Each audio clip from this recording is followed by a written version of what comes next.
The radar screen showed an aircraft that shouldn't exist, flying in conditions that would kill any pilot foolish enough to attempt them, appearing exactly where search and rescue had given up hope of finding survivors. What the Denver Air Traffic Control Center discovered that night would challenge everything they thought they knew about the limits of human capability and the aircraft that had vanished without a trace 6 hours earlier. The storm had been building since midnight, rolling across the Colorado Rockies like a living wall of destruction. By 4 a.m., visibility had dropped to zero. Winds were gusting past 60 knots, and ice was forming faster than any aircraft's anti-icing system could handle it. Mountain rescue operations had been suspended. Commercial flights were grounded. Even the military birds had been ordered to stay on the deck until the weather cleared. Preparing and narrating this type of story took us long efforts and hard work, so if you are enjoying the story, please consider subscribing to our channel. This was the kind of storm that reminded people why the Rocky Mountains had claimed more aircraft than any other mountain range in North America, the kind that turned experienced pilots into cautionary tales and transformed million-dollar aircraft into twisted metal, scattered across remote peaks that wouldn't be found until the spring thaw. The kind of night when smart people stayed indoors, close to heaters and coffee, grateful they weren't the ones responsible for keeping track of what was happening in the sky. Denver TRACON, the terminal radar approach control facility that managed air traffic for the region's busiest airports, hummed with the controlled tension that came from watching Mother Nature flex her muscles. The facility sat like a concrete bunker 30 miles southeast of Denver, its windows designed to keep the outside world at bay, while controllers focused on the green glow of radar screens that mapped every aircraft movement within 200 miles. Inside, the air conditioning battled against the heat generated by banks of computers and electronic equipment that never slept. The lighting was deliberately dim, allowing controllers to focus on their screens without eye strain during shifts that could stretch 12 hours or more. It was a world of quiet voices, precise terminology, and split-second decisions that meant the difference between routine arrivals and national headlines. The night shift was always different from the day. Fewer aircraft meant more time to think, but the ones that were flying often presented unique challenges. Medical emergencies that couldn't wait for daylight. Cargo flights pushing schedules that had no room for weather delays. Military operations that appeared on radar with call signs that raised questions no one was authorized to answer. Senior Controller Maria Santos had been working this shift for 8 years, long enough to develop the kind of instinctive awareness that separated good controllers from great ones. She could read weather patterns like sheet music, predict pilot behavior before the pilots themselves knew what they were going to do, and spot potential problems while they were still theoretical rather than actual emergencies. Tonight felt different, though. There was something in the air beyond the storm, a tension that had nothing to do with the weather reports scrolling across her secondary monitor. 3 times in the past hour, she'd caught herself checking the emergency frequencies, listening for distress calls that hadn't come but somehow felt inevitable. The control room operated on a rhythm as precise as a Swiss watch. Each controller responsible for a specific sector of airspace, their voices creating a constant low murmur of position reports, heading changes, and altitude assignments. The supervisor, a 20-year veteran named Paul Rodriguez, moved between workstations like a conductor managing an orchestra, his presence reassuring in its competence. Sector 7, we're showing weather moving faster than forecast, Rodriguez announced, his voice carrying the authority that came from making difficult decisions when the stakes were measured in lives rather than dollars. Recommend routing all eastbound traffic through the northern corridor until further notice. The facility's weather display painted the mountain region in angry reds and purples, colors that translated to conditions no aircraft was designed to handle. Turbulence that could tear wings off. Ice accumulation that would overwhelm any de-icing system. Wind shear that could slam aircraft into mountain peaks before pilots knew what was happening. Maria's sector included the high country west of Denver, the territory where small aircraft went to die when pilots overestimated their abilities or underestimated the mountains. She'd worked dozens of search and rescue operations over the years, coordinates passed to teams who spent days looking for wreckage that might never be found. Too many times, the only closure came months later, when hikers stumbled across debris scattered across some remote valley. The coffee in the break room was strong enough to dissolve metal, a necessity for people who needed to maintain absolute focus during the hours when most of the world was asleep. The vending machines offered a selection of snacks that sustained night shift workers everywhere. Energy bars that tasted like cardboard, chips that delivered salt and caffeine in equal measure, and candy that provided the sugar rush needed to maintain alertness through the long hours before dawn. But tonight, even the coffee couldn't shake the feeling that something was building. The storm was part of it, certainly. Weather this severe always created tension. But there was something else, something that made Maria check her emergency frequencies more often than usual, something that made her scan the edges of her radar scope for contacts that shouldn't be there. The facility's communication equipment was state-of-the-art, capable of reaching aircraft anywhere within their coverage area. Multiple backup systems ensured that even if primary radios failed, contact could be maintained. The radar swept the sky every few seconds, painting a picture of aircraft positions with accuracy measured in feet rather than miles. Everything was designed with redundancy in mind because in this business there were no acceptable failures. Outside, the storm continued its assault on the mountains. Lightning illuminated snow-covered peaks in brief, stark moments before returning them to darkness. The wind howled through valleys and over ridges with a sound that seemed almost alive, almost intelligent in its fury. This was weather that humbled human arrogance, that reminded people how small they were in the face of natural forces that had been shaping this landscape since before humans existed. The night shift controllers had seen it all: engine failures over hostile terrain, medical emergencies with aircraft running low on fuel, aircraft that simply vanished from radar, their last transmissions cut off mid-sentence, leaving only questions that might never be answered. They'd guided crippled aircraft to emergency landings, talked panicked pilots through procedures they'd never practiced, and delivered news to families that no one should ever have to hear. Each controller carried the weight of those experiences, the knowledge that every decision might be the difference between someone going home to their family or becoming another statistic in the accident reports. It was a responsibility that shaped how they thought, how they reacted, how they approached every contact that appeared on their screens. The facility operated around the clock, 365 days a year. Holidays, weekends, and weather were irrelevant to aircraft that needed guidance through controlled airspace. The building itself was designed to withstand almost anything nature could deliver: earthquake-resistant construction, backup power systems, and communication redundancy that ensured operations could continue even if the outside world went dark. Tonight, all of that preparation was about to be tested in ways no one had anticipated. The storm raging outside was only the beginning of a sequence of events that would challenge everything the controllers thought they knew about aircraft capabilities, pilot limitations, and the boundaries between possible and impossible. Maria adjusted her headset and settled in for what she expected to be a long, quiet shift, managing the handful of aircraft brave enough or foolish enough to be flying in conditions like these. The radar scope showed clear skies in her sector, exactly what she expected given the weather reports. No sane pilot would be attempting to navigate the high country in zero visibility, with ice accumulation rates that could bring down any aircraft ever built. She had no way of knowing that before dawn, her radar screen would display something that would fundamentally change her understanding of what was possible in the unforgiving sky above the Colorado Rockies. The Centennial Airport sat on the southeastern edge of the Denver metropolitan area like a small city devoted entirely to aviation.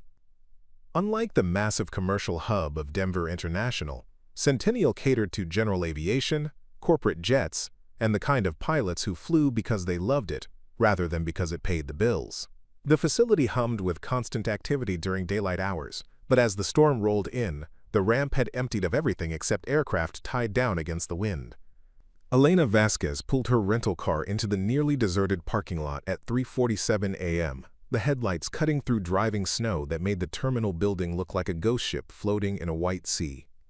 She sat behind the wheel for a moment, engine running, studying the layout of the facility with the kind of systematic attention most people reserved for complicated puzzles. The main terminal, the fixed base operators, the maintenance hangars, the control tower rising above it all like a lighthouse in the storm. Nothing about her appearance suggested she belonged here. Mid-30s, average height, wearing jeans and a faded Colorado Rockies sweatshirt that looked like it had been purchased at a discount store. Her dark hair was pulled back in a simple ponytail, and her only jewelry was a plain watch with a scratched metal band. She could have been a tourist, a college student, someone's sister visiting from out of state. Just another face in a crowd that no one would remember 5 minutes after she walked away. But there were details that didn't quite fit the ordinary picture she presented. Her hands on the steering wheel bore the kind of calluses that came from handling equipment under stress, not from weekend hobbies or casual labor. When she finally turned off the engine and stepped out into the storm, she moved with an economy of motion that suggested someone accustomed to operating in environments where wasted energy could be the difference between success and failure. The wind hit her like a physical force, driving snow into her face with enough velocity to sting exposed skin. Most people would have hunched their shoulders, hurried toward shelter, complained about the weather.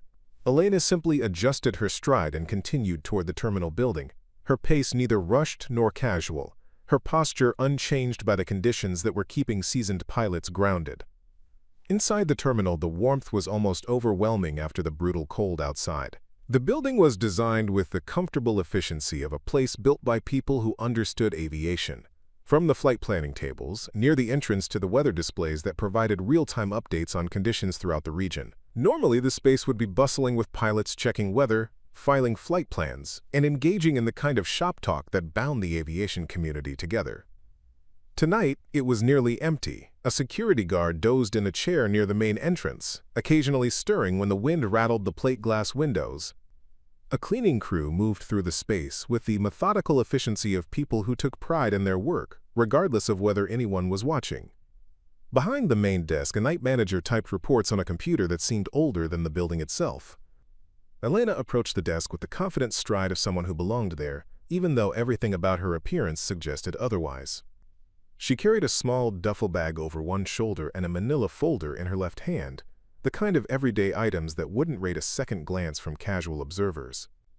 But the way she carried them, the careful attention to their security, suggested they contained something more important than typical travel essentials. The night manager looked up from his computer screen with the weary patience of someone accustomed to dealing with people who had aviation emergencies at inconvenient hours. Carl Henderson had been working the night desk at Centennial for 12 years, long enough to recognize the different species of pilots who appeared after midnight. The nervous students practicing night cross-country flights, the corporate pilots dealing with schedule changes that couldn't wait for morning, the weekend warriors who'd pushed their fuel reserves too close to empty. Elena didn't fit any of the usual categories. She wasn't displaying the nervous energy of someone dealing with an aircraft emergency. She didn't have the urgent demeanor of someone trying to beat weather deadlines. She simply stood at the counter and waited patiently for his attention, her presence somehow commanding respect without demanding it. "Help you?" Henderson asked, his tone professionally polite, but tinged with the curiosity that came from encountering something unexpected in a routine environment. "I need access to the weather briefing room and current radar feeds for the high country," Elena replied, her voice carrying the kind of clear authority that made Henderson sit up straighter in his chair without quite understanding why. "Also requesting permission to monitor emergency frequencies for the next several hours." The request was unusual, but not impossible. The airport maintained comprehensive weather monitoring equipment, and access was sometimes granted to researchers, government officials, or pilots dealing with complex flight planning issues. But Elena's civilian appearance and the late hour made Henderson hesitate. "Are you with the National Weather Service?" he asked, scanning her appearance for any indication of official status. "Or maybe NCAR?" The National Center for Atmospheric Research maintained facilities in the area and occasionally sent personnel to monitor significant weather events.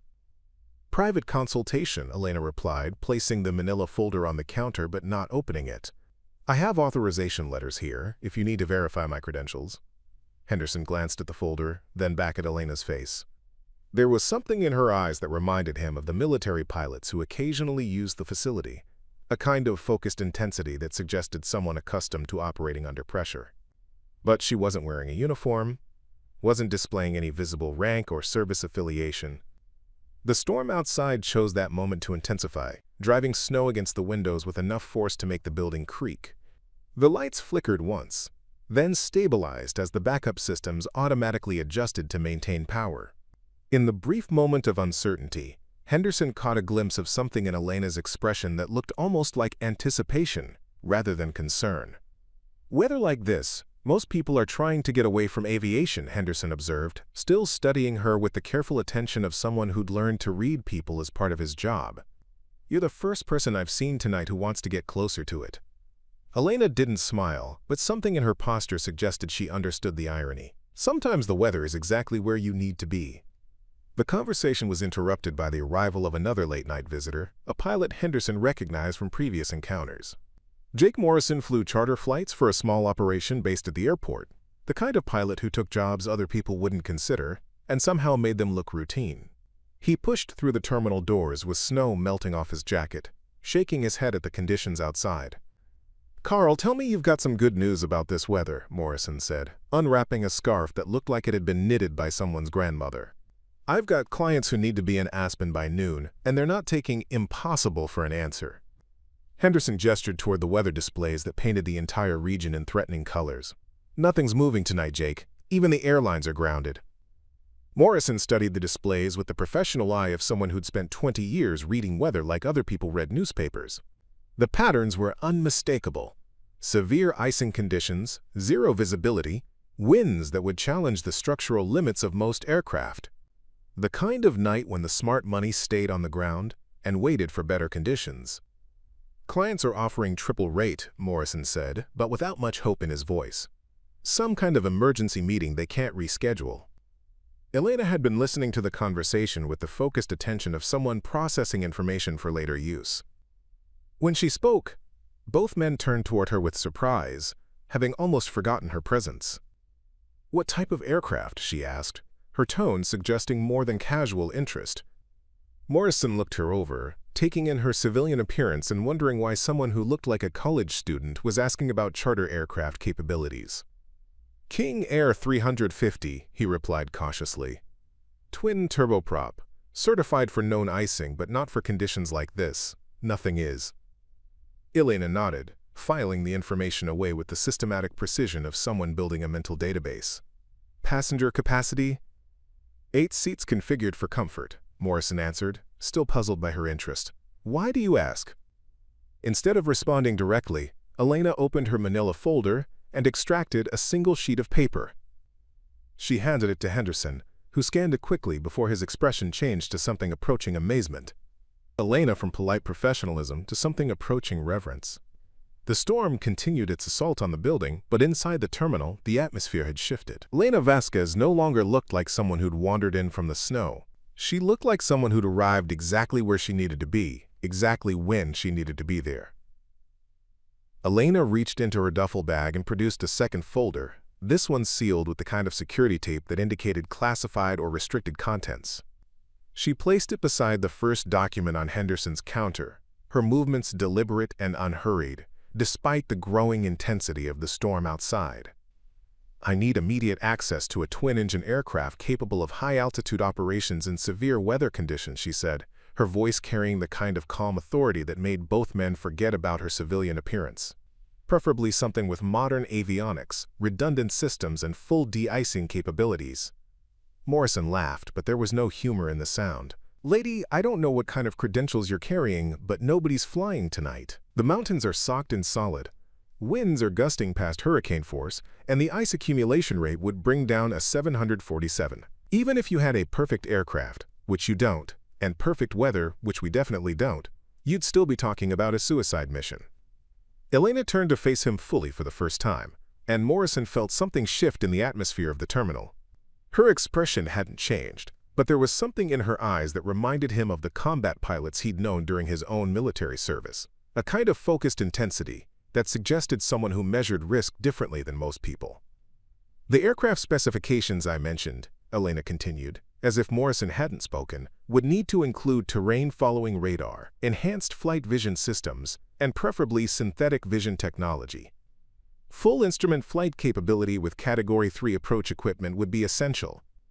Henderson was still studying the documents Elena had provided, his expression growing more puzzled with each line he read. The first appeared to be some kind of aviation certification, but the issuing authority was abbreviated in a way that didn't match any civilian rating he recognized. The second document was partially redacted, with official-looking seals and signatures that suggested federal involvement at a level that made him uncomfortable. "Miss Vasquez," Henderson said carefully. "These credentials are unusual. I'm not sure I'm qualified to authenticate this level of authorization." "The authentication codes are printed at the bottom of page 2, Elena replied without looking at the documents. "Your facility's security protocols should include verification procedures for federal aviation clearances. The codes will confirm both the document's validity and my authorization to requisition necessary equipment." Morrison moved closer to the counter, his curiosity overcoming his skepticism. In 20 years of charter flying, he'd encountered every type of pilot and passenger imaginable, from nervous executives to celebrities demanding impossible schedules. But he'd never met anyone who spoke about aircraft capabilities with Elena's combination of technical precision and casual confidence. "Let me see if I understand this correctly," Morrison said, his tone indicating he thought he was dealing with someone who'd watched too many movies about aviation.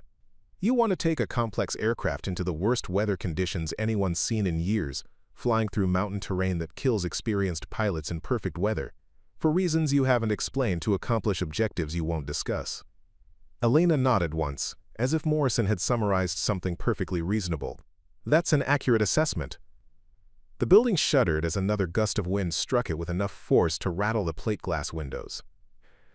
Outside, the snow was falling so heavily that the runway lights were barely visible through the white curtain that had transformed the airport into something from another planet. The weather display screens showed conditions that were deteriorating faster than the forecasts had predicted.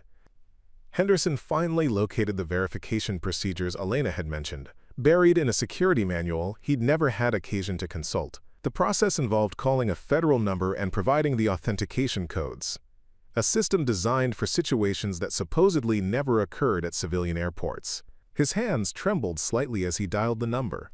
The conversation was brief and conducted in the kind of coded language that made Morrison realize he was witnessing something far outside his normal experience. Henderson provided the authentication codes, listened to responses he didn't share with the others, and finally hung up with an expression that combined amazement with concern. "The credentials are authentic," Henderson announced, his voice carrying a note of disbelief. "According to the verification office, Ms. Vasquez has authorization to requisition any available aircraft for what they termed, quote, critical operations in support of national security objectives." Elena's expression didn't change, but Morrison caught something in her posture that suggested satisfaction rather than surprise. She'd known what the verification would reveal, had anticipated this exact sequence of events, with the confidence of someone who'd navigated similar situations before. "The King Air 350 you mentioned," Elena said, turning back to Morrison, "would meet the basic requirements.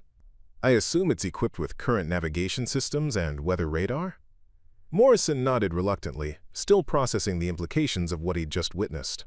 "Full glass cockpit, synthetic vision, terrain awareness, the works. But that doesn't change the fact that flying tonight would be insane. Even if you had the legal authority to commandeer my aircraft, which apparently you do, I'm not going to be responsible for putting you into conditions that would kill you. Your responsibility ends with providing access to the aircraft," Elena replied, reaching into her bag again. This time she produced a set of keys that looked familiar to Morrison, though he couldn't immediately place where he'd seen them before. "I have my own arrangements for pilot services." The implications of her statement hit Morrison like a physical blow. The keys she was holding were aircraft keys, but not the standard type used for most general aviation aircraft. They were the specialized keys used for high-performance aircraft, the kind that required specific training and certification to operate. The kind that suggested she wasn't planning to hire a pilot at all. Henderson was studying the weather displays with a growing realization that he was being asked to facilitate something that defied both common sense and aviation safety regulations. The storm showed no signs of weakening, and the latest weather updates indicated conditions were actually getting worse rather than better. "Miss Vasquez," Henderson said carefully, "even with proper authorization, I have to point out that current weather conditions exceed the operational limits of any aircraft in our inventory. The insurance implications alone would shut down our operations permanently if something went wrong." Elena walked to the weather display and studied the radar imagery with the focused attention of someone who understood exactly what the colors and patterns represented. The storm covered hundreds of square miles, with multiple cells showing the kind of severe weather that grounded commercial aviation and kept even emergency services on the ground. "The insurance considerations are covered under federal indemnification clauses," Elena said without turning away from the display. Your facility and personnel are protected from liability for operations conducted under these authorizations. Morrison found himself staring at Elena with growing unease. Everything about the situation felt wrong. From her civilian appearance, to her technical knowledge, to the federal credentials that somehow gave her authority to commandeer aircraft in the middle of the worst storm in years. But there was something else, something in her manner that suggested she knew exactly what she was doing, regardless of how impossible it seemed to everyone else. "Can I ask what kind of operation requires flying in conditions like this?" Morrison said, gesturing toward the windows where the storm continued its assault on the building. "Because I can't think of any emergency that would justify the risk you're talking about taking." Elena finally turned away from the weather display, and Morrison saw something in her expression that made him understand why the federal verification had been so brief and definitive. This wasn't someone who made requests lightly or took unnecessary risks for dramatic effect. This was someone who understood exactly what she was asking for and why it was necessary. "There are aircraft missing in the high country," Elena said simply. "Aircraft that disappeared from radar contact 6 hours ago with souls on board who are running out of time." The statement transformed the atmosphere in the terminal completely. Henderson and Morrison exchanged glances that carried the weight of shared understanding about what missing aircraft meant in conditions like these. Search and rescue operations had been suspended because of the weather, which meant that anyone who'd gone down was on their own until conditions improved. Elena's request suddenly made a different kind of sense. The kind that had nothing to do with regulations or insurance policies and everything to do with the unwritten code that bound the aviation community together. When aircraft went missing, you did whatever was necessary to find them, regardless of the personal cost or the odds of success. But even with that understanding, the conditions outside remained unchanged, and the risks remained as deadly as they'd been moments before. The terminal's main entrance opened again, bringing with it another swirl of snow and bitter cold air. This time, 3 figures entered together, their matching flight jackets and confident swagger immediately identifying them as professional pilots. They moved with the easy camaraderie of people who'd worked together long enough to function as a unit, shaking snow from their shoulders and stamping their feet with the exaggerated movements of people making a point about the weather. The leader of the group was a tall man in his early 40s, with the kind of weathered features that came from years of flying in challenging conditions. His jacket bore the logo of Rocky Mountain Aviation Services, one of the airport's most successful charter operations. Behind him came 2 younger pilots, both carrying themselves with the particular brand of confidence that suggested they were good at their jobs and knew it. "Carl, please tell me you've got something stronger than coffee brewing back there," the lead pilot called out to Henderson as he unwrapped a scarf that looked expensive enough to fund a small aircraft purchase. "We just spent 2 hours trying to convince a corporate client that physics still applies, even when you're paying premium rates." Henderson looked up from the documents Elena had provided, grateful for the interruption but also anxious about the complications these new arrivals might create. "Evening, Captain Morrison. Different Morrison from our charter friend here. This is Captain Rick Morrison, no relation, who runs the corporate flight department." The distinction was important in the small world of aviation, where shared surnames often led to confusion and occasionally to misdirected blame when things went wrong. Rick Morrison commanded a different level of respect than Jake the charter pilot, with credentials that included military service, airline experience, and a reputation for handling difficult clients with diplomacy and skill. Rick's attention was immediately drawn to Elena, who stood beside the weather displays looking like someone who'd wandered in from a shopping mall.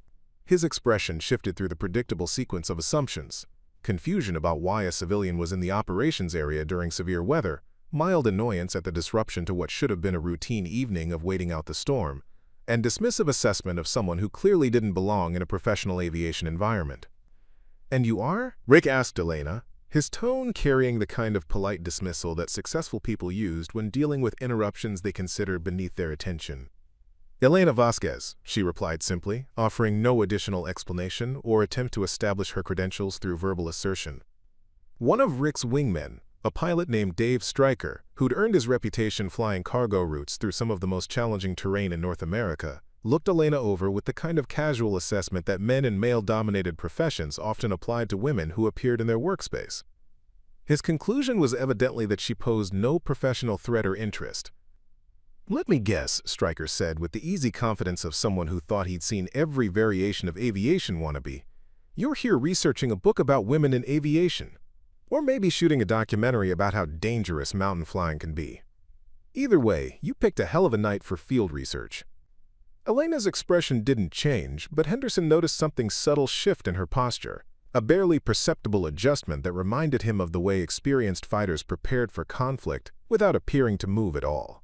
The third member of Rick's crew, a younger pilot named Tom Bradley who still carried himself with the eager enthusiasm of someone relatively new to professional aviation, seemed more interested in the weather displays than in Elena's presence. He was studying the radar imagery with the focused attention of someone trying to learn everything possible about conditions he hoped never to encounter.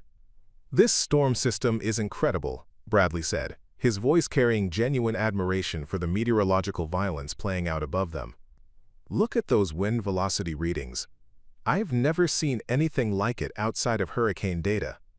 Rick followed his gaze to the displays, his professional interest temporarily overriding his curiosity about Elena's presence. The storm had indeed developed into something extraordinary, with characteristics that challenged standard weather prediction models. The wind patterns were creating conditions that would test the structural limits of any aircraft foolish enough to challenge them. 26 years I've been flying these mountains," Rick said, shaking his head at the display, "and I've never seen conditions this severe. Even the military has everything grounded. Smart money says nothing moves until this system passes through." Elena stepped closer to the display, her attention focusing on specific aspects of the weather data that the others had overlooked. She studied wind patterns at different altitudes, temperature variations that created unique icing conditions, and pressure differentials that suggested opportunities hidden within the apparent chaos. "The system shows classic signs of instability at the 10,000-foot level," she observed, her voice carrying the kind of technical precision that made Rick pause in his casual dismissal. "Wind shear creates dangerous conditions for conventional approaches, but it also generates thermal columns that could provide lift advantages for aircraft with proper power-to-weight ratios." The comment caught Rick's attention in a way that Elena's appearance hadn't.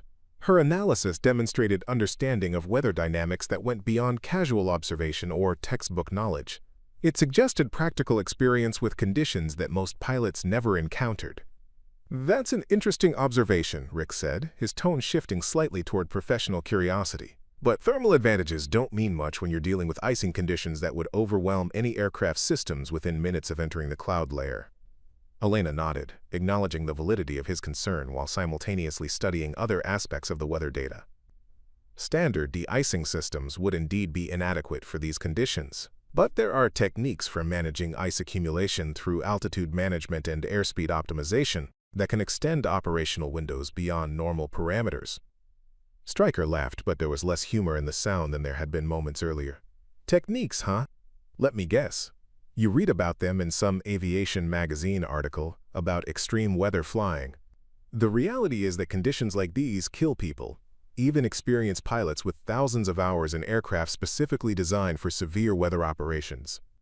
"Experience is certainly a factor," Elena agreed, her voice remaining level despite the dismissive tone Stryker had adopted. "But so is understanding the specific characteristics of mountain weather systems and the aircraft modifications that allow operations beyond standard limitations."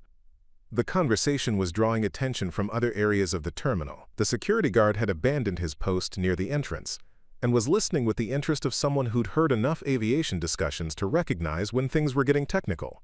The cleaning crew had slowed their work, unconsciously drawn to a debate that touched on subjects they'd heard discussed countless times but rarely understood.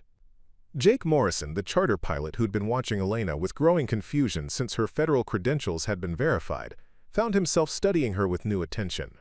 Her technical knowledge was clearly more sophisticated than her appearance suggested, but her practical claims seemed to exceed even what experienced mountain pilots would attempt. "Miss Vasquez," Jake said carefully, "you're talking about flying techniques that sound like they come from military operations or experimental test programs. Those aren't the kind of procedures that civilian pilots learn through normal training channels." Elena turned toward him with the patient expression of someone accustomed to explaining complex subjects to people who lack the background to understand them immediately. Civilian training does tend to emphasize standard procedures and regulatory compliance rather than adaptation to extreme conditions. Rick stepped closer to the group, his professional curiosity now fully engaged. "Are you saying you have experience with non-standard procedures? Because if you're talking about modified aircraft, or specialized training programs, that's information that might be relevant to our current situation. The question hung in the air with the weight of implications that none of them fully understood. Elena's presence at the airport during the worst storm in years, her federal credentials, her technical knowledge, and her apparent interest in aircraft capable of operations beyond normal limitations were starting to form a pattern that suggested something far more complex than initially apparent. Henderson had been following the conversation with growing unease. The documents Elena had provided were authentic, her federal authorization was confirmed, but the growing tension in the terminal suggested that whatever she was planning to do was going to challenge everyone's understanding of what was possible in current conditions. "The missing aircraft you mentioned," Henderson said, addressing Elena directly, "do you have specific information about their location or the circumstances of their disappearance?" Elena reached into her folder and extracted a printout that looked like it had come from official sources. Twin-engine Beechcraft Baron, call sign November 742 Alpha Romeo, departed Aspen Regional Airport at 1830 hours for a flight to Denver International. Last radio contact was at 1915 hours, reporting severe icing conditions and requesting vectors for an emergency landing at the nearest available airport. The information transformed the atmosphere in the terminal completely. Everyone present understood the implications of an aircraft disappearing from radar contact during icing conditions and mountain terrain. The crew had been dealing with life-threatening emergency conditions, trying to find a place to land safely when communication had been lost. Rick studied the weather timeline, calculating the sequence of events that had led to the aircraft's disappearance.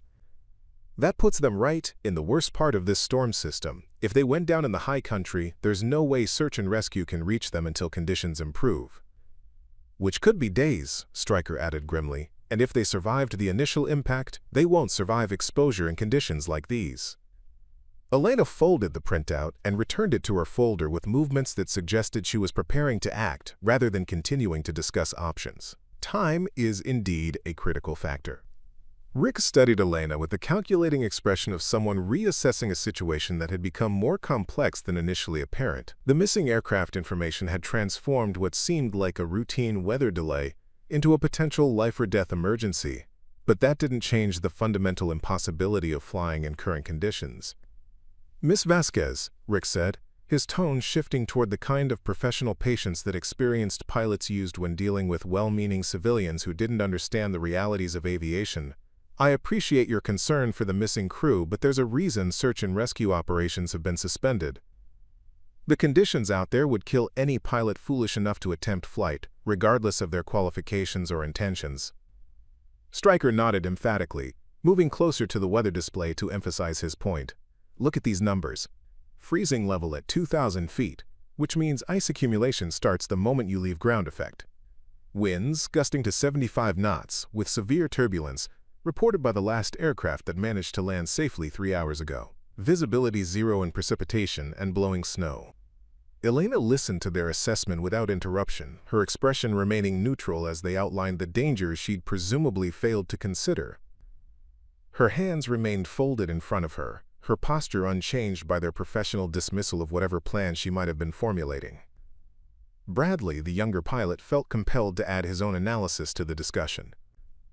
"Even if you could somehow get airborne, which would be miraculous in itself, you'd be flying blind through terrain that's killed experienced mountain pilots in perfect weather. The high country between here and Aspen includes peaks above 14,000 feet, with ridgelines that create downdrafts capable of slamming aircraft into the ground before pilots know what's happening."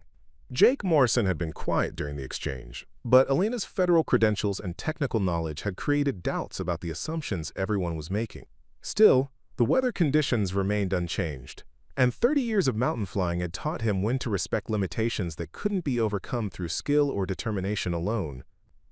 "Ma'am, I understand the urgency," Jake said, his voice carrying genuine sympathy for the situation, "but these gentlemen are right about the conditions.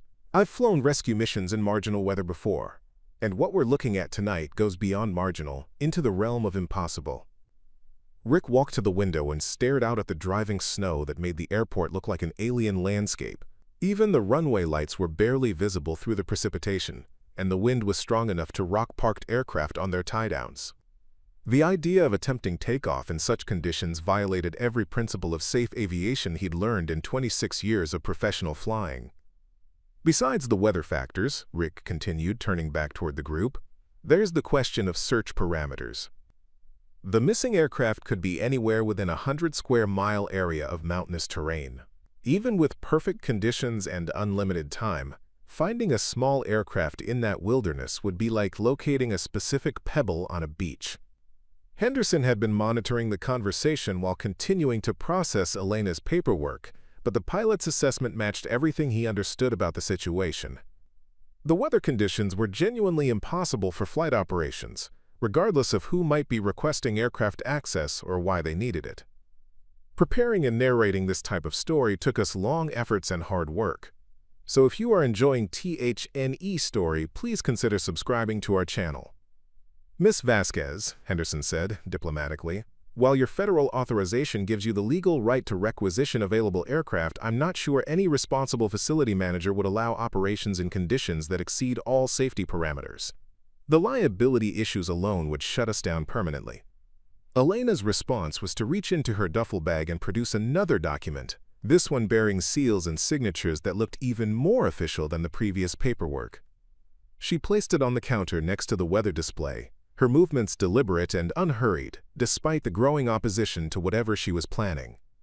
Federal indemnification covers all facility operations conducted under emergency authorization, Elena said simply. Insurance and liability concerns are void for the duration of classified rescue operations. Stryker laughed, but the sound held no humor at all. Classified rescue operations. Lady, this isn't some Hollywood movie where the rules don't apply because someone flashes mysterious credentials. This is real life, where aircraft have physical limitations and weather systems don't care about federal authorization. The comment drew nods of agreement from the other pilots, who'd spent their careers learning to distinguish between what was theoretically possible and what was practically achievable. Elena's federal credentials might give her legal authority to commandeer aircraft, but they didn't suspend the laws of physics or the realities of mountain weather. Rick moved closer to Elena, his expression combining professional concern with the kind of protective instinct that experienced pilots felt toward people who might be about to make fatal mistakes.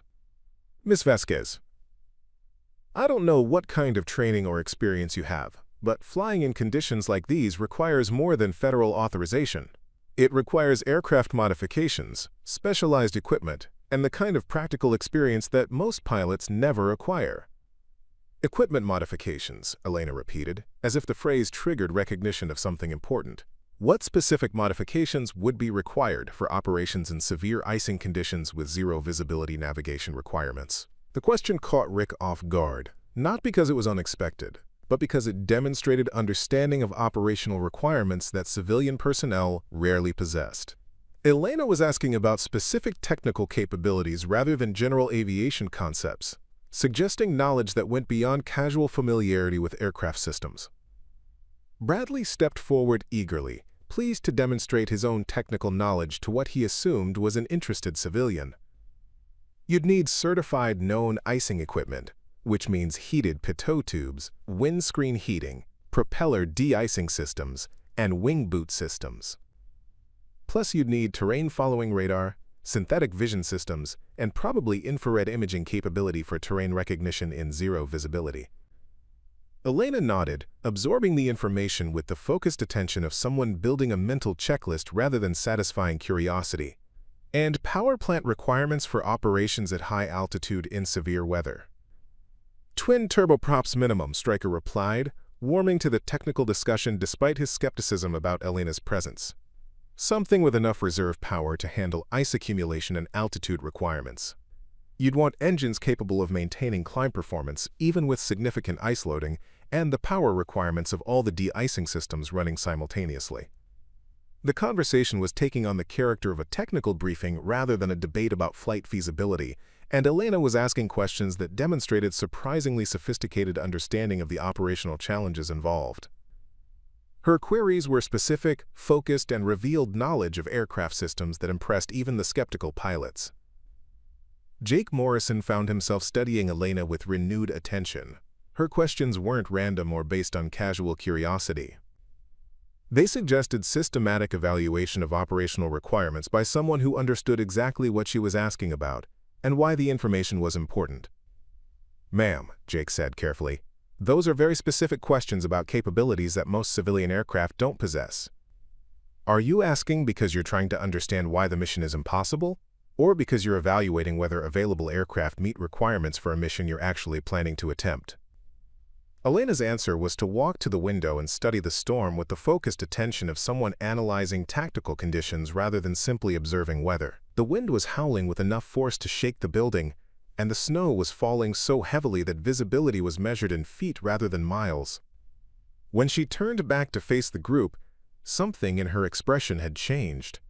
The patient civilian demeanor had been replaced by something harder, more focused, carrying the kind of quiet authority that made experienced professionals reconsider their assumptions.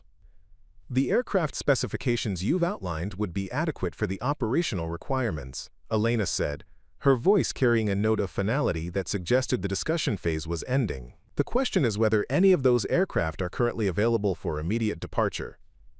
The statement created a moment of stunned silence in the terminal, as everyone processed the implications of what Elena had just said. She wasn't asking hypothetical questions about aircraft capabilities. She was conducting a pre-flight briefing for a mission she apparently intended to fly herself, regardless of the conditions outside or the professional opinion of every pilot in the room. The silence stretched for several heartbeats before Rick broke it with the kind of forced laugh that people used when confronting situations that defied rational explanation. He looked around the terminal as if expecting someone to emerge from the shadows, and announced that this was all an elaborate practical joke designed to test his professional judgment. "Okay, I'll bite," Rick said, his voice carrying the exaggerated patience of someone humoring what he assumed was an elaborate delusion. "You're seriously suggesting that you plan to take an aircraft up in conditions that have grounded every professional pilot, every rescue service, and every military operation within 300 miles. In weather that would challenge the structural limits of aircraft specifically designed for extreme conditions." Elena walked to the flight planning table and spread out a sectional chart of the Colorado high country, her movements precise and methodical. She traced potential flight paths with her finger, studying terrain elevations and navigation checkpoints with the systematic attention of someone conducting actual pre-flight planning rather than engaging in theoretical discussion. "The missing aircraft's last known position places them in a corridor between Mount Elbert and the Collegiate Range," Elena said, her finger indicating specific geographic features on the chart. "Terrain elevation varies from 8,000 to 14,400 feet, with multiple valleys that could provide emergency landing opportunities for a skilled pilot dealing with severe icing conditions."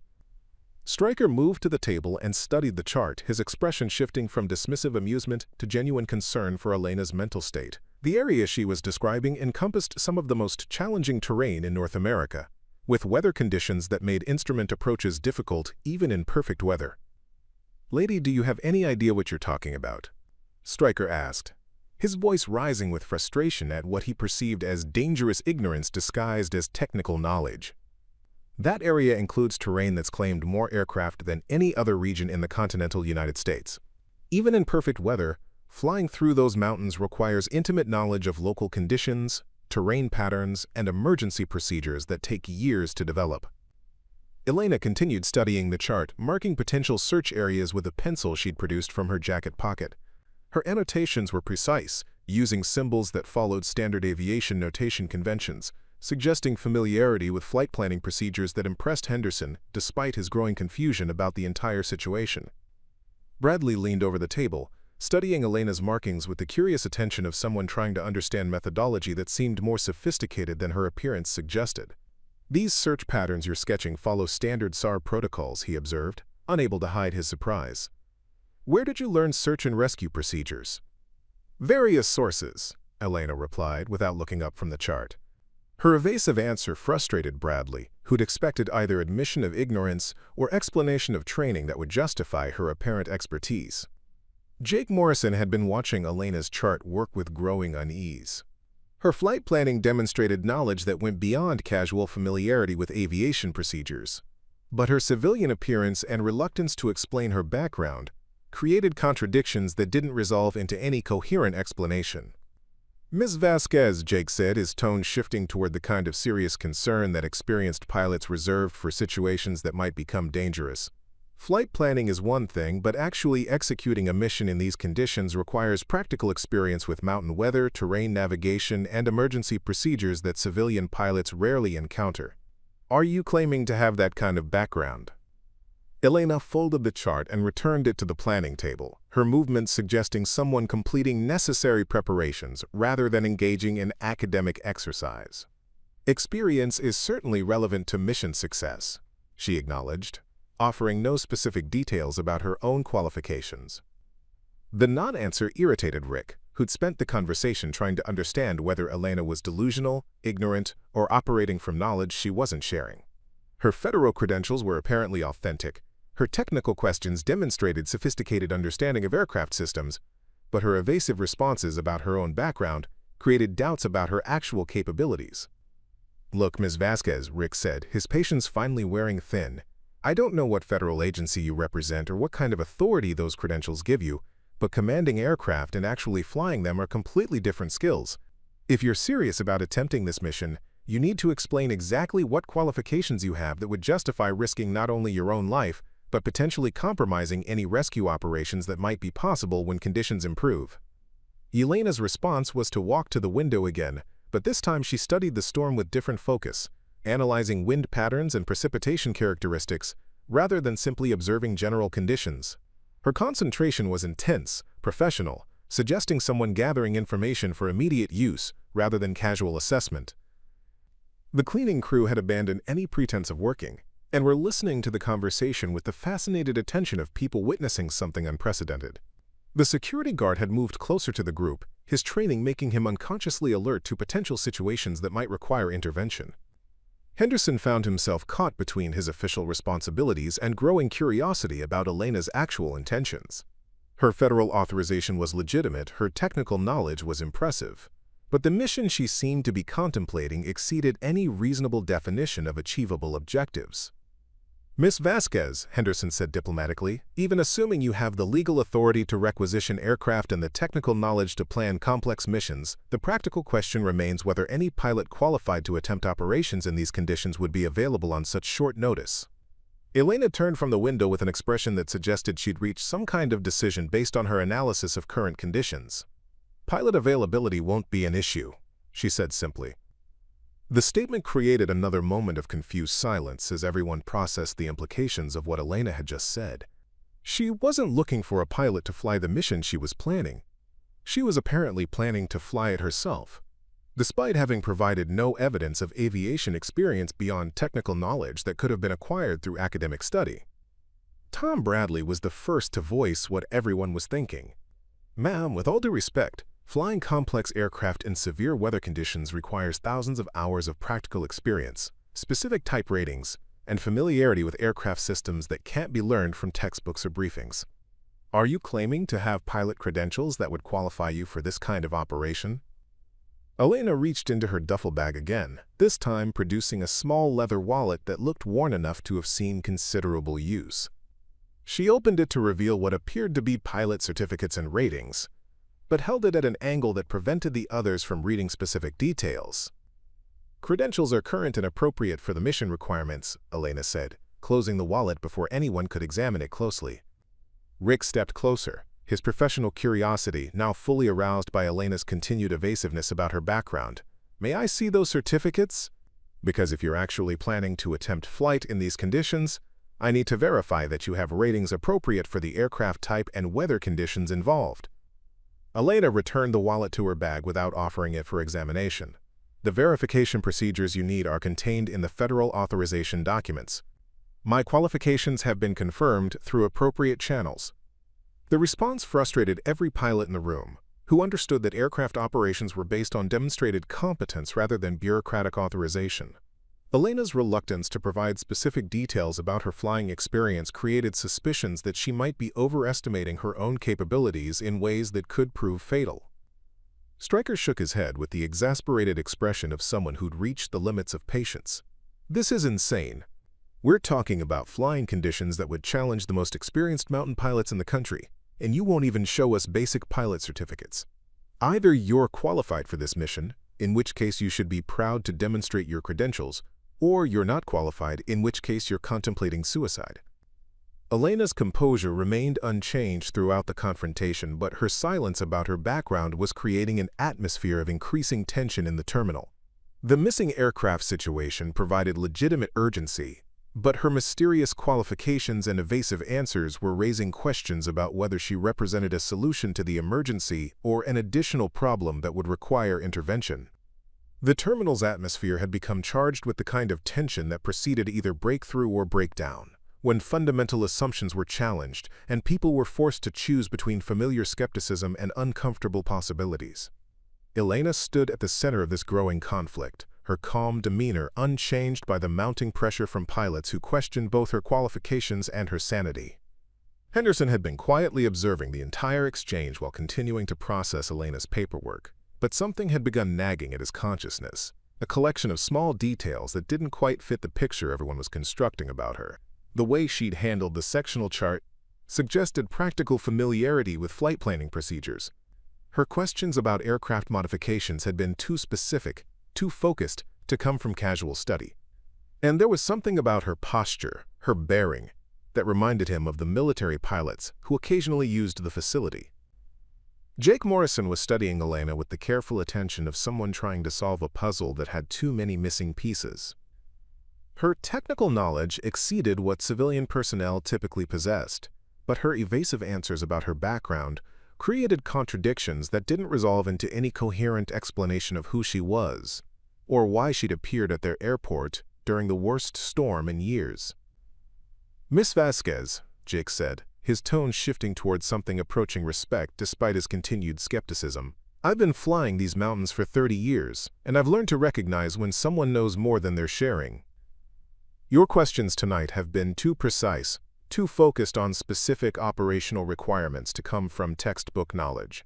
Where exactly did you learn about aircraft systems and weather procedures?" Elena's response was to check her watch, a simple gesture that somehow conveyed urgency without appearing rushed. "Time is becoming a critical factor," she observed, ignoring Jake's question about her background. "Weather windows in mountain terrain can close faster than forecast models predict, and survival probabilities decrease exponentially with exposure duration." The clinical precision of her language caught Rick's attention in a way that her previous statements hadn't. She wasn't speaking like someone who'd read about emergency procedures in aviation magazines. She was speaking like someone who'd calculated survival probabilities in real situations, someone who understood the mathematics of life and death in hostile environments.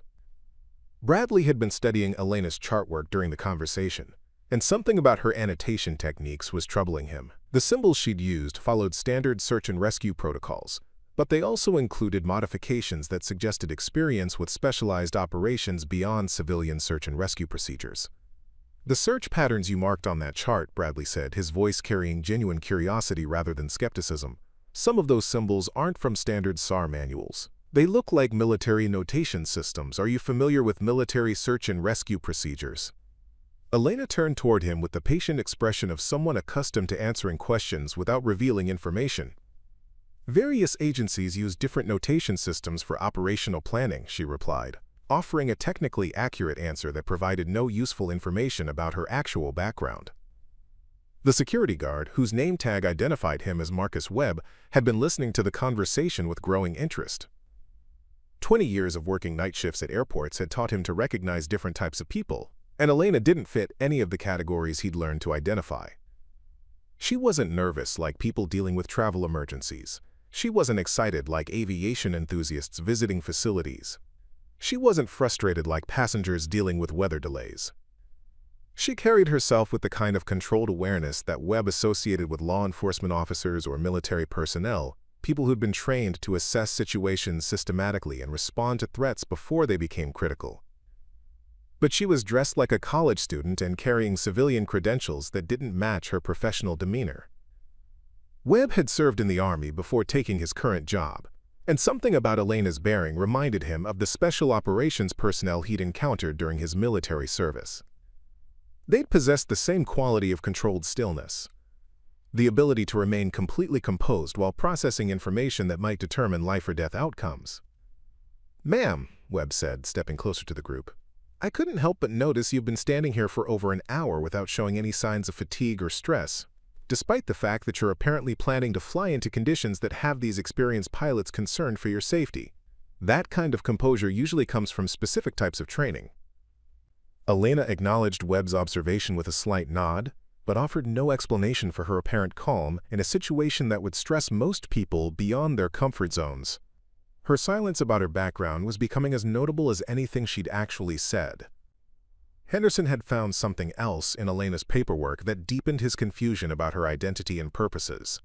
Buried in the federal authorization documents was a reference to, quote, specialized aviation operations, with a classification level that exceeded his security clearance. The reference was brief, partially redacted, but it suggested Elena's credentials involved operations that went far beyond civilian aviation. "Miss Vasquez," Henderson said carefully, "there are references in your authorization papers to operations that I'm not cleared to review. Would you mind explaining what type of specialized aviation operations require federal authorization at classification levels above civilian facility security?" Elena's response was to walk to the weather display again, but this time she focused on specific atmospheric data that the others had overlooked. Wind patterns at different altitudes, temperature gradients that created unique flight conditions, pressure differentials that suggested opportunities hidden within the apparent chaos of the storm system. Current conditions show thermal activity at 12,000 feet that could provide lift advantages for properly configured aircraft, Elena observed, her analysis demonstrating understanding of weather dynamics that impressed even the skeptical pilots.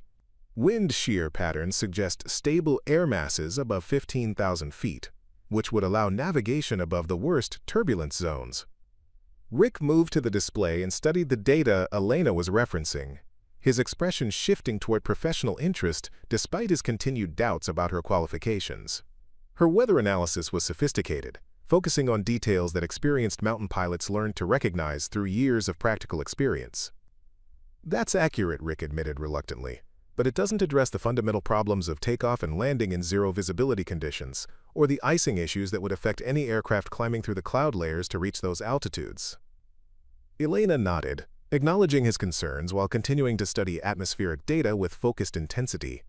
Takeoff procedures in severe weather require specific techniques for managing crosswind components and visibility limitations, she said, her voice carrying the matter-of-fact tone of someone discussing familiar procedures.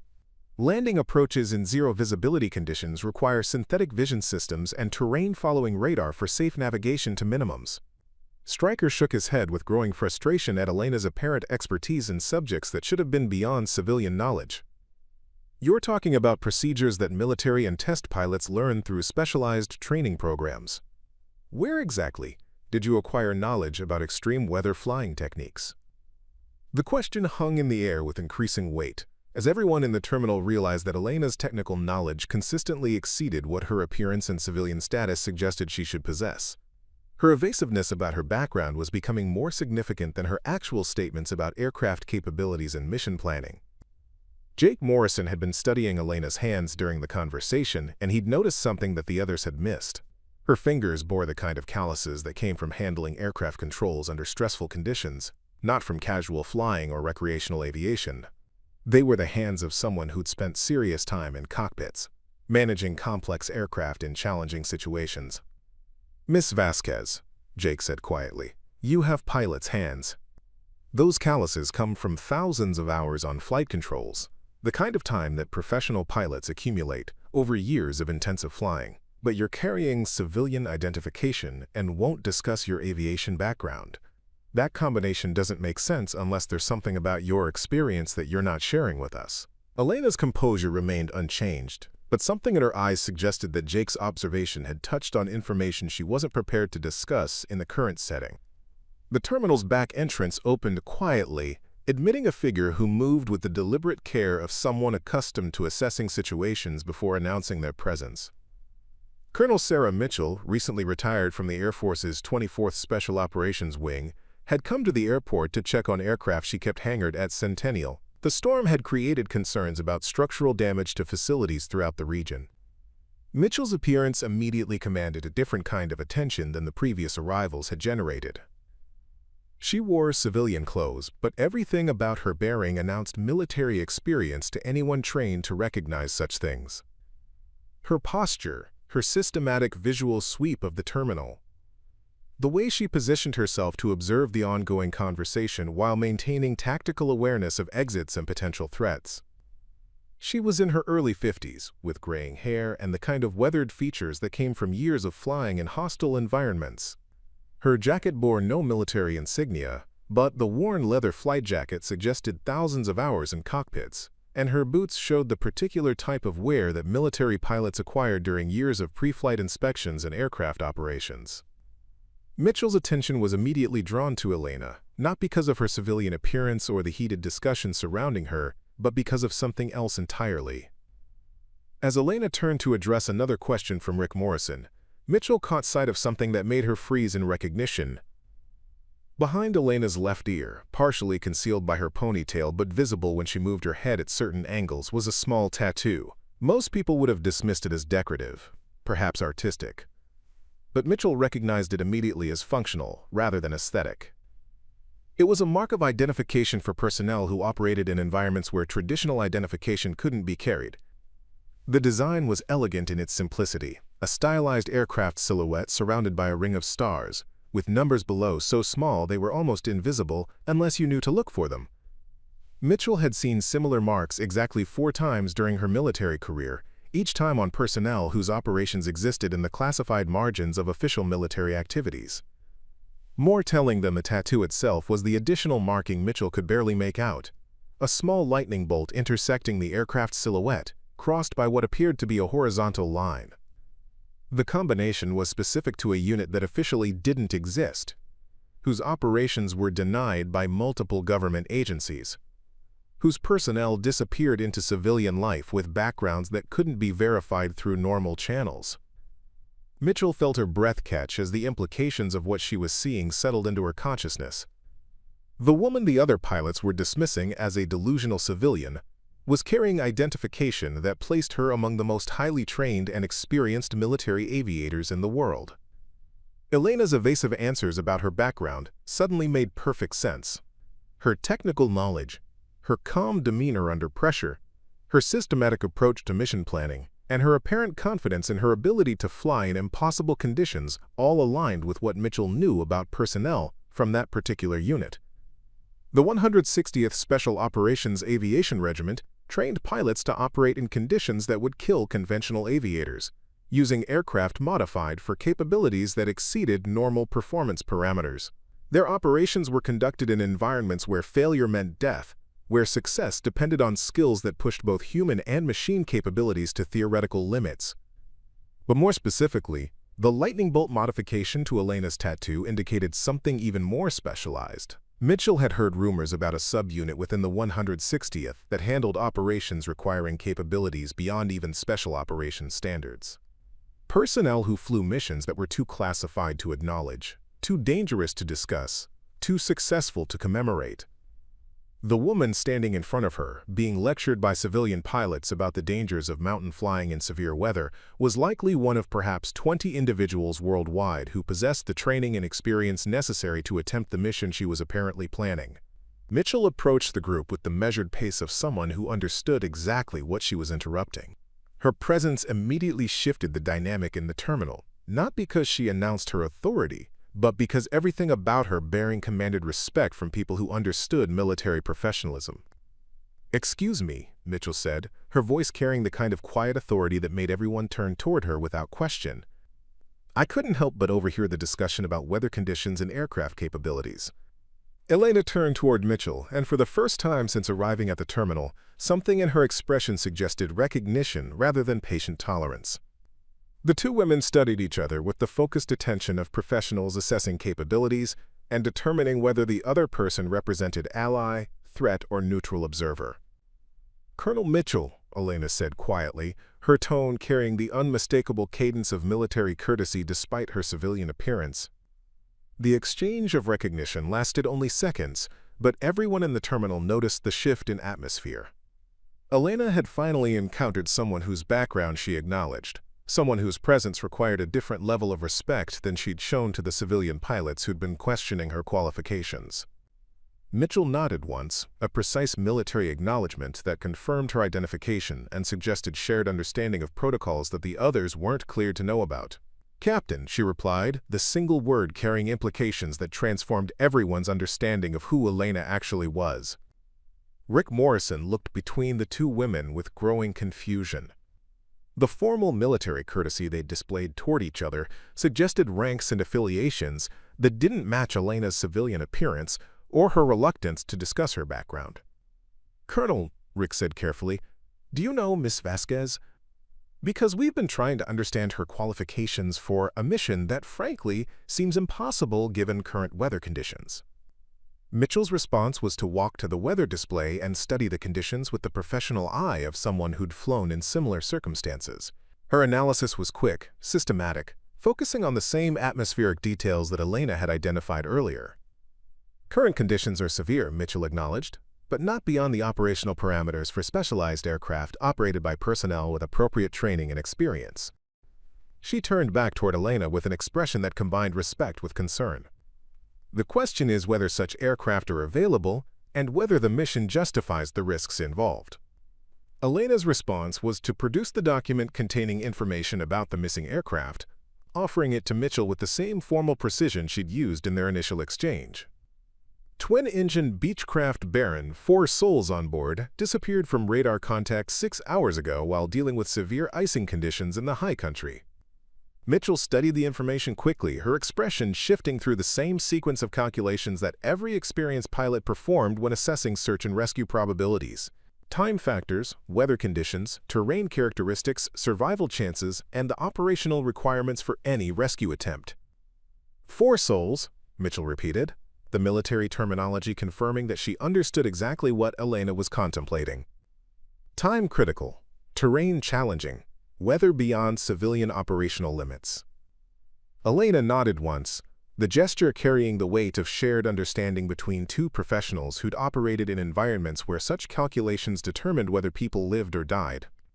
The exchange between Elena and Mitchell had created an atmosphere of recognition and respect that transformed how everyone else viewed the situation. Elena was no longer a mysterious civilian making impossible claims about her aviation capabilities. She was a military officer whose background had been confirmed by someone whose own credentials commanded respect. But the weather conditions remained unchanged, and the mission she was contemplating still challenged the boundaries of human and mechanical capability. Mitchell's confirmation of Elena's military status had shifted the entire conversation, but it also created new questions about what kind of aircraft could possibly handle the mission she was planning. The storm outside continued its relentless assault on the airport, with wind gusts that were now exceeding 80 knots and snow falling so heavily that ground vehicles had been grounded for safety reasons. "Captain," Mitchell said, using Elena's apparent rank for the first time in front of the civilian pilots, "what type of aircraft are you planning to use for this operation?" Because standard general aviation equipment, even with full de-icing capabilities, wouldn't survive 10 minutes in current conditions. Elena walked to the window overlooking the flight line, her attention focusing on a specific hangar at the far end of the ramp. The building was larger than the others, with the kind of heavy-duty construction that suggested it housed aircraft requiring special security or environmental protection. "Hangar 7, Elena said, her voice carrying the certainty of someone who'd researched the facility thoroughly before arriving. "The aircraft staged there should meet operational requirements." Henderson looked up from his computer terminal with surprise. Hangar 7 was leased by a federal agency whose identity wasn't listed in public records, housing aircraft that arrived and departed without appearing on normal flight tracking systems. He'd always assumed it contained government surveillance equipment or research aircraft, but he'd never been authorized to access the facility or examine its contents. "Miss Vasquez, Captain Vasquez," Henderson corrected himself, still adjusting to the revelation of her military status. "Hangar 7 is restricted access. I don't have authorization codes for that facility, and I've never seen anyone except federal personnel with appropriate clearances gain access to whatever aircraft are stored there." Elena reached into her bag and produced yet another set of credentials, these bearing the kind of security classifications that made Henderson's standard airport access codes look like library cards. The documentation included facility access permissions, aircraft operation authorizations, and emergency protocol overrides that superseded normal administrative procedures.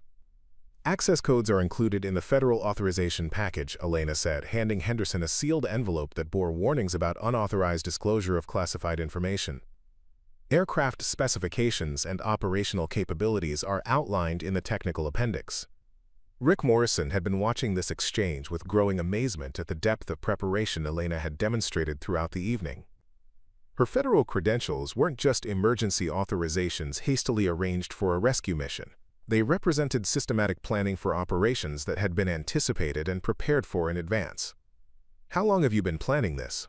Rick asked, his tone shifting from skepticism towards something approaching professional admiration. "Because what we're seeing tonight looks like operational preparation that took weeks or months to arrange, not something improvised in response to a sudden emergency." Elena's response was to check her watch again, the gesture conveying increasing urgency as time continued to pass. Preparation timelines are classified, but operational windows are closing faster than originally calculated. Weather patterns suggest conditions may deteriorate further before improving. Mitchell had been studying the sealed envelope Elena had given Henderson, noting security classifications that exceeded her own clearance levels despite 25 years of military service in special operations units. The documentation suggested Elena's mission had support from agencies that operated above normal military channels. "Captain, these classification levels are extraordinary for a search and rescue operation," Mitchell observed. "Is there something about the missing aircraft or its passengers that creates national security implications beyond the humanitarian aspects of the rescue?" Elena's pause before answering suggested she was calculating how much information she could share without violating operational security protocols. "The missing aircraft contains personnel whose survival has implications beyond individual welfare concerns," she said carefully. The cryptic answer frustrated everyone present, but Mitchell understood that Elena was operating under constraints that prevented detailed disclosure of mission specifics. Military operations often involved complications that couldn't be discussed with civilian personnel, regardless of their security clearances or professional credentials. Henderson had been reviewing Elena's facility access documentation while the others talked, and what he was reading challenged his understanding of what was possible at civilian airports. The authorizations granted Elena access to aircraft, support equipment, and operational capabilities that he hadn't known existed at Centennial. "According to these documents," Henderson said slowly, "Hangar 7 contains aircraft modified for operations beyond standard performance parameters, with support equipment for missions requiring capabilities that exceed civilian aviation specifications." Elena nodded once, acknowledging Henderson's assessment without providing additional details about what specific aircraft or equipment might be involved. "The technical specifications should be adequate for current operational requirements." Jake Morrison had been quiet during the recent exchanges, but Elena's systematic preparation and official authorization were forcing him to reconsider everything he'd assumed about her background and capabilities. The federal credentials, the military rank confirmation, and the classified aircraft access suggested Elena wasn't just qualified for the mission she was planning. She might be uniquely qualified in ways that civilian pilots couldn't fully understand. "Captain Vasquez," Jake said, his tone carrying the respect that one professional pilot owed to another. "I've been flying these mountains for 30 years, and I've never encountered weather conditions as severe as what we're facing tonight. Even with specialized aircraft and military training, the risks you're accepting seem to exceed any reasonable calculation of success probabilities." Elena turned from the window where she'd been studying the storm, and for the first time since arriving at the terminal, she addressed the group with the kind of direct honesty that military professionals used when discussing life-and-death decisions. "Risk assessment is always challenging when dealing with variables that exceed normal parameters," Elena acknowledged. "But 4 people are dying in the mountains while we discuss operational complexities. Their survival window is closing with each hour of delay, and weather forecasts suggest conditions won't improve for at least 18 hours. The statement carried the weight of moral authority that transformed the conversation from theoretical discussion about flight capabilities to practical decision-making about human lives. Elena wasn't planning this mission because she wanted to prove something about her abilities. She was planning it because people would die without immediate intervention. Bradley stepped forward, his earlier skepticism replaced by genuine concern for both Elena's safety and the welfare of the missing aircraft's occupants. Captain, even accepting that you have training and aircraft capabilities beyond what civilian pilots can access, the weather conditions create risks that might make a rescue attempt counterproductive. If something happens to you during the mission, the missing people lose their only chance for rescue, and additional search and rescue resources get committed to finding your aircraft. Elena's response was to walk toward the door leading to the flight line, her movements suggesting someone who'd completed the discussion phase and was ready to transition to operational action. Risk mitigation is built into mission planning, she said. Aircraft capabilities and pilot training are specifically designed for operations in conditions that exceed standard limitations. Mitchell followed Elena toward the door, her expression combining admiration with concern for someone about to attempt something that challenged the boundaries of human capability. Captain, I've flown special operations missions in hostile environments, but what you're contemplating tonight goes beyond anything I've experienced. Are you certain the aircraft modifications and your own training are adequate for these specific conditions? Elena paused at the door, her hand on the handle, and turned back toward the group with an expression that combined professional confidence with awareness of the risks she was accepting. Certainty is never possible in operations like this, she said quietly.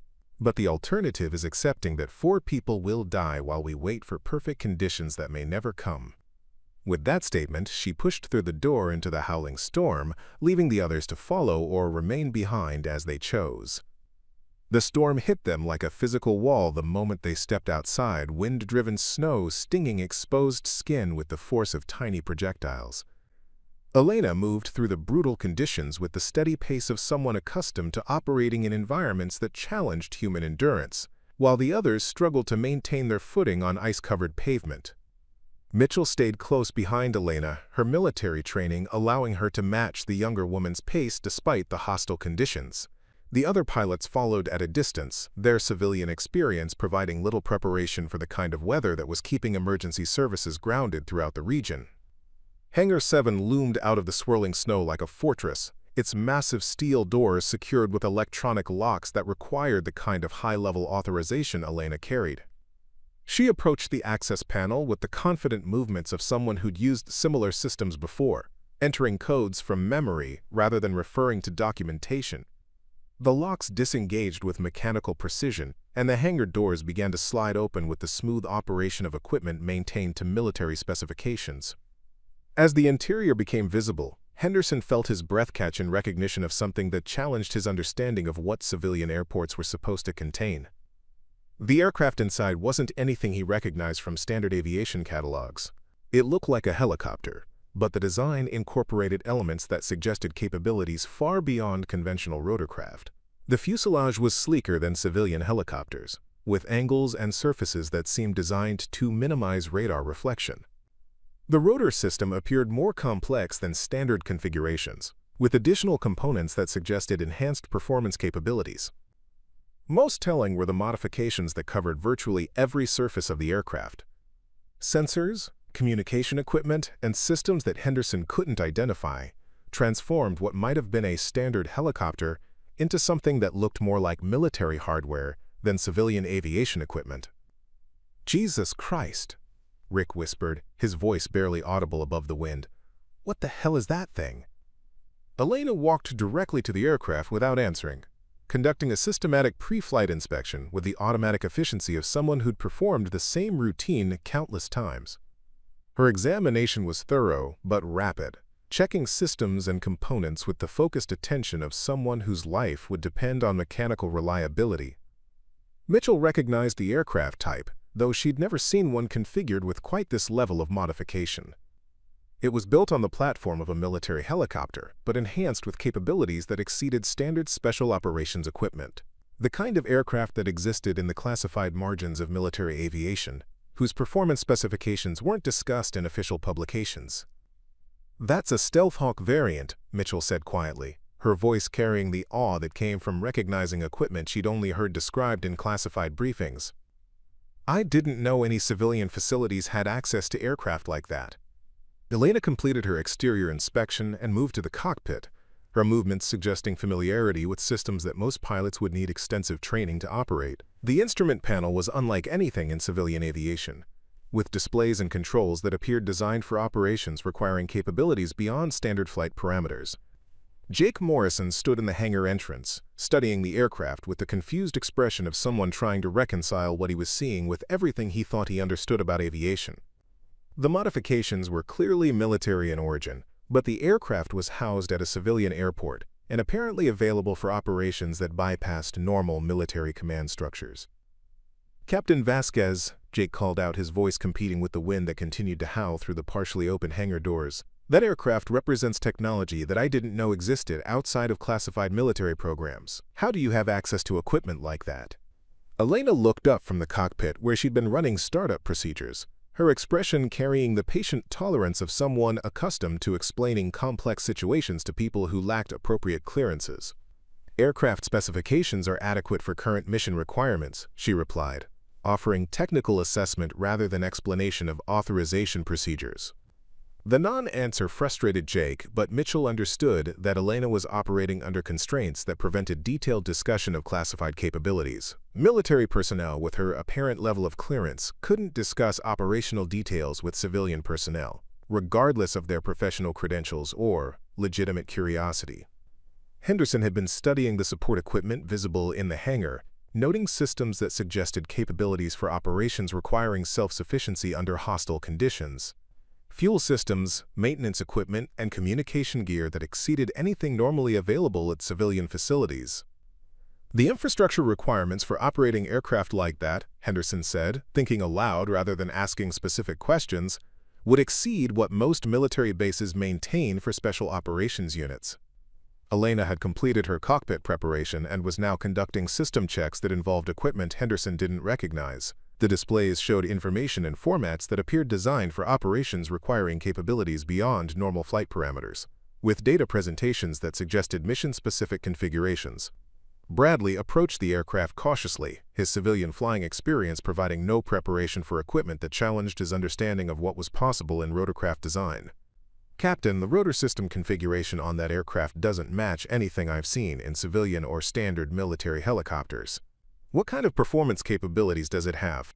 Elena's response was to start the engines, and the sound that filled the hangar was unlike anything the civilian pilots had heard before.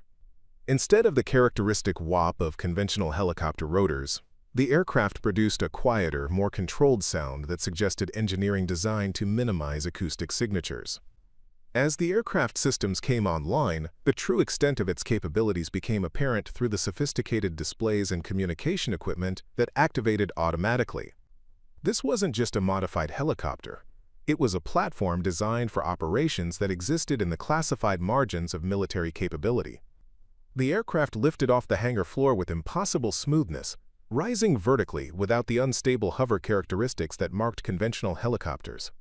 Elena's control inputs were so subtle they were almost invisible, tiny movements that kept the aircraft in perfect trim, despite the brutal crosswinds howling through the open hangar doors.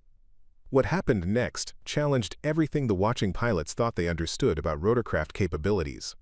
Instead of struggling against the storm like any normal helicopter would, Elena's aircraft seemed to slice through the turbulent air with the stability of a fixed-wing plane.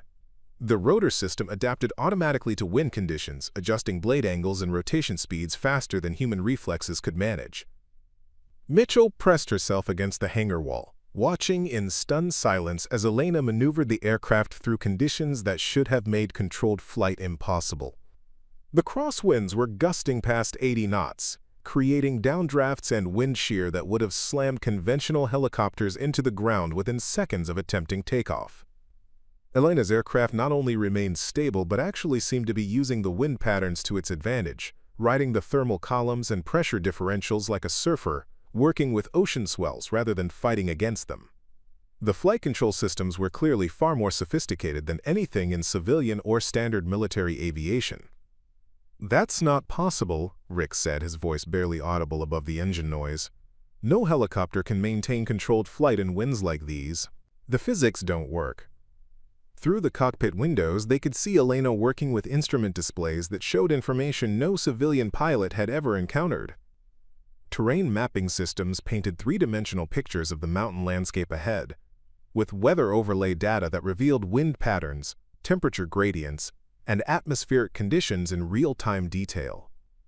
But more impressive than the technology was Elena's interaction with it. She wasn't studying the displays or struggling to interpret complex information. She was processing multiple data streams simultaneously, integrating weather conditions, terrain features, and aircraft performance parameters into split-second decisions that kept the aircraft operating within margins that seemed impossibly narrow. Jake Morrison found himself staring at a demonstration of flying skills that exceeded anything he'd witnessed in 30 years of mountain aviation.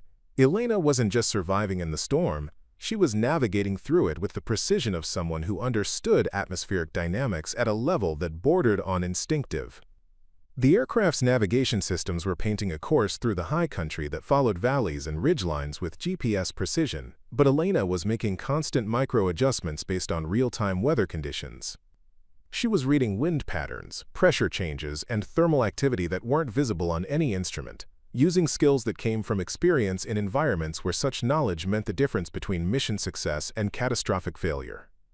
Henderson watched through the hangar opening as Elena's aircraft disappeared into the storm, its navigation lights quickly swallowed by the driving snow. The engine sound faded gradually, replaced by the howling wind that continued to assault the building with undiminished fury. "Where did she learn to fly like that?"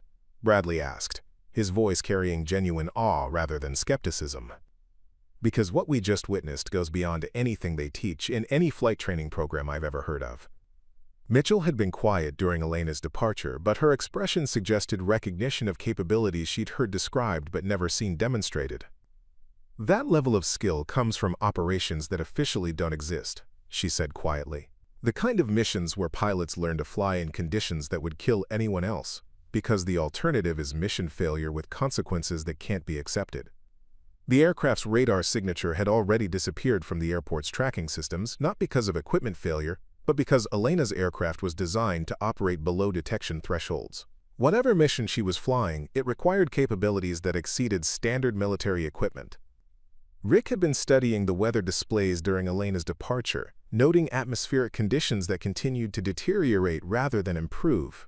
"The weather she's flying into is getting worse, not better. Wind speeds are increasing, ice accumulation rates are exceeding anything on record, and visibility is approaching absolute zero."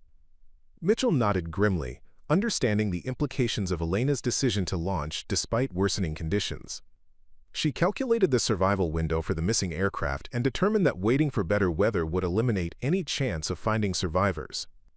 So she accepted risks that most pilots would consider suicidal. The hangar felt empty without Elena's presence, the sophisticated support equipment standing idle while she flew into conditions that challenged the boundaries of human and mechanical capability. Her departure had been so smooth, so professional, that it was easy to forget she was attempting something that defied conventional understanding of what was possible in rotorcraft operations. Jake Morrison walked to the weather display and studied the radar imagery showing the storm system Elena had entered. The patterns were chaotic, violent, with conditions that would overwhelm the capabilities of any aircraft he'd ever flown. But Elena's departure had been so controlled, so confident, that she'd made the impossible look routine. "4 people are going to live or die based on what happens in the next few hours," Jake said quietly. "And their survival depends entirely on skills that most of us didn't know existed until tonight." Outside, the storm continued its assault on the mountains, but somewhere in that chaos, Elena was proving that human capability could exceed the limitations that others accepted as absolute. Her aircraft had become invisible to tracking systems, but her mission continued in the hostile environment where survival depended on abilities that challenged everyone's understanding of what one person could accomplish. The waiting had begun. The Denver Tracon radar screens had been quiet for 3 hours when Maria Santos noticed something that made her lean forward in her chair with sudden attention.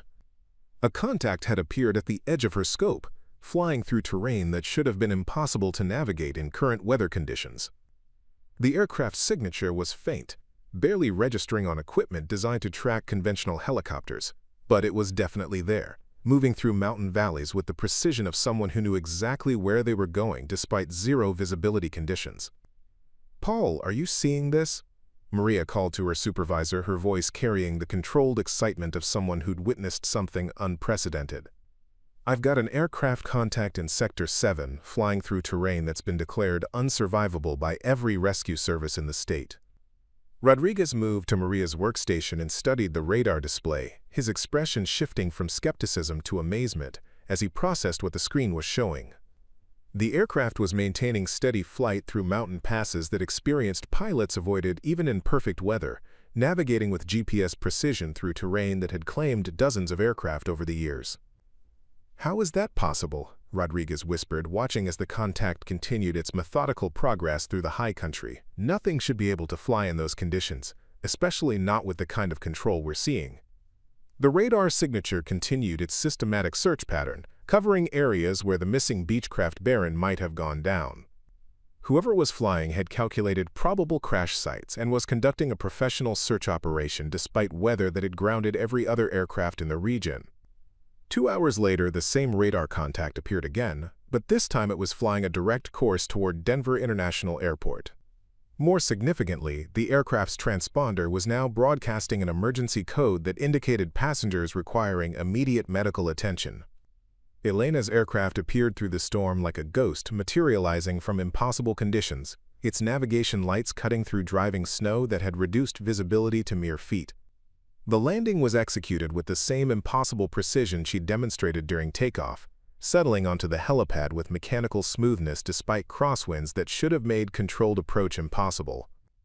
The medical team that rushed to meet the aircraft found 4 hypothermic but alive passengers from the missing Beechcraft Baron, along with a pilot whose calm professionalism suggested she'd just completed a routine training flight rather than a rescue mission that had been deemed impossible by every aviation expert in the state. By morning, the storm had passed, leaving behind clear skies and the kind of brilliant sunshine that made the previous night's conditions seem like something from another planet. The story of Elena's impossible rescue spread through the aviation community with the speed that only truly remarkable events achieved.